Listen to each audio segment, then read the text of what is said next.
Well, howdy there, Internet people. It's Bo again. So, today we're going to talk about Alabama and Biden and how Alabama apparently wants to create a scenario like Ohio, but Alabama's not Ohio. Not in any way. Okay, so Republicans in Alabama have indicated that Biden, well, he may not be on the ballot come 2024. And it's a duplicate scenario to Ohio. It has to do with dates and when the official announcement gets made and all of that stuff. In the past, the state has been accommodating two parties when they miss the deadline, but apparently that's not going to happen this time. It's what Republicans in Alabama are saying. Because they want that scenario like Ohio. But see, Ohio is a swing state. Does anybody believe that Alabama's in play? No, right? Not really. It's going to go red. In 2020, what, 62% of the vote? Something like that. Real close. Pretty similar in 2016. It's unlikely that changes. So what's the worst case scenario for the Democratic Party in Alabama if Biden is left off the ballot? Nothing. Status quo. They're not going to get those 9, I think, electoral votes.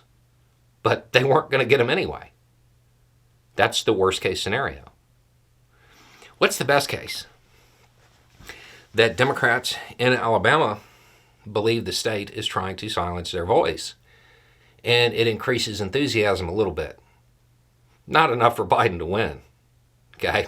Like he's not going to mount some write-in candidate drive that in some way gets him the state. That is super unlikely. But there is a high likelihood of there being increased enthusiasm because of the perceived shenanigans, right?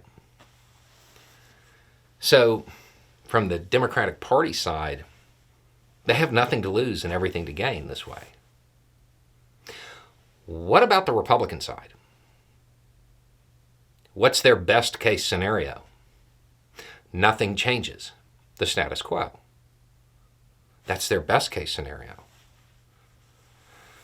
What's their worst case?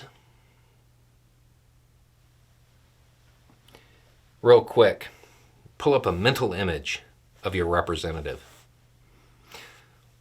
A higher percentage of people who watch this channel will be able to do it than most. I don't believe that most people show up to vote for those down ballot races, especially not in the Republican Party of today. They're loyal to Trump. And if Trump doesn't need them to show up, Biden's not even on the ballot. There's no way he's going to win. Well, they may not show up, right? Let's be real. Most state politicians,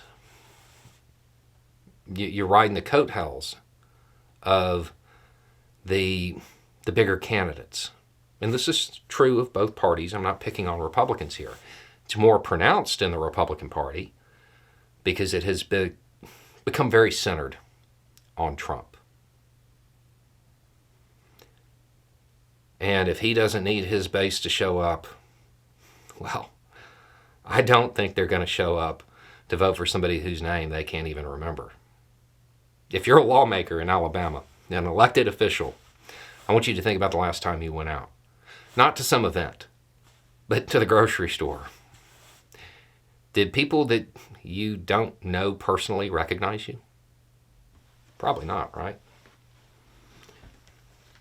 So, for the Republican Party, you may have lower voter turnout this way. While the Democratic Party, in their best case, well, they may have more. They may have higher turnout than normal. And you might have lower. Worst case scenario, as far as nationally, Biden's not on the ballot, nothing changes.